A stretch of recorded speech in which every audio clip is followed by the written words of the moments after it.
الحمد لله والصلاة والسلام على رسول الله.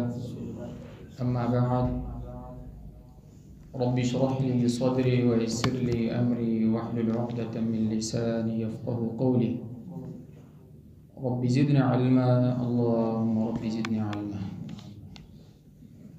نبی اکرم صلی اللہ علیہ وسلم کا اپنی امت کے حق میں دعا کرنا اور اس پر شفقت کی بنا پر رونا.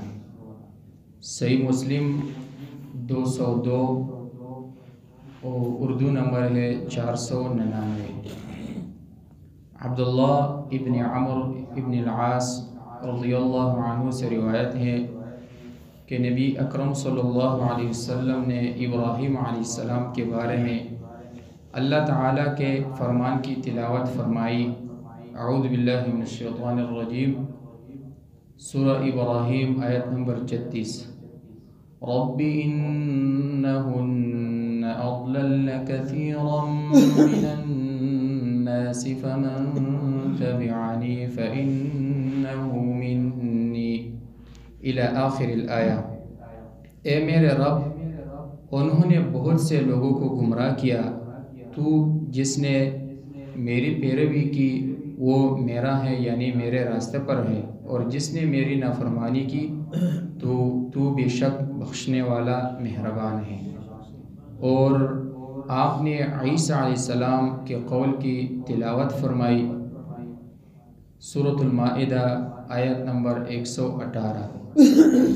ان تعذبهم فإنهم عبادك وإن تغفر لهم فإنك أنت العزيز الحكيم.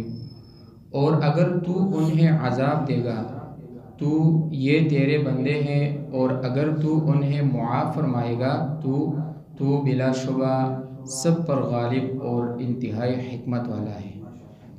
اور آپ نے ہاتھ اٹھا کر دعا فرمائی، اے اللہ میری امت، اور آپ رو دیے.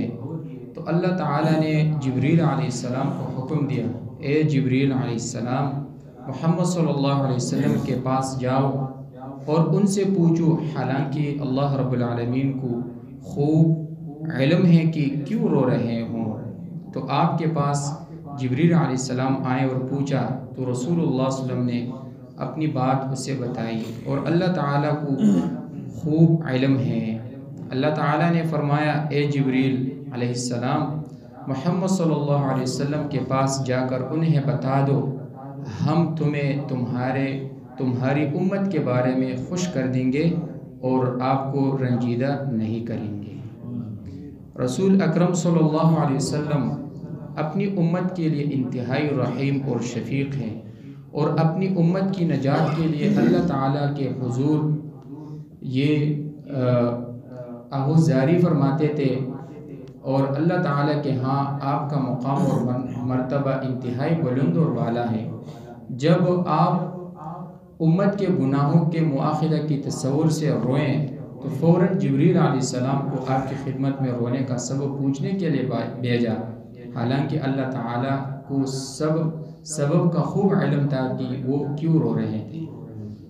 اور اسی طرح آداب دعا میں ہاتھ اٹھانا بھی داخل ہے. امت کے گناہ گاروں کے لیے انتہائی امید ہے، بلکہ عظیم بشارت ہے کہ یہ آیت مبارکہ وَلَسَوْفَ يُعْطِيكَ رَبُّكَ فَتَرْضَىٰ، اور اللہ تعالیٰ آپ کو اس قدر دے گا کہ آپ راضی ہو جائیں گے، کا تعلق آخرت سے بھی ہے. اللہ تعالیٰ آپ کو اپنی امت کے بارے میں صرف راضی ہی نہیں فرمائے گا، بلکہ آپ کو رنج اور غم سے محفوظ فرمائے گا. اور یہ تبھی ہوگا جب آپ کی امت کے تمام افراد نجات پا جائیں گے. اگر آپ کی امت کا کوئی فرد اپنے گناہوں کی پاداش میں جہنم میں رہ جائے گا تو یہ تو آپ کے لیے رنجیدگی کا باعث رہے گا. رب العالمین سے دعا ہے کہ صحیح معنی دین سمجھنے اور اس پر عمل کرنے کی توفیق عطا فرمائے. هذا من عند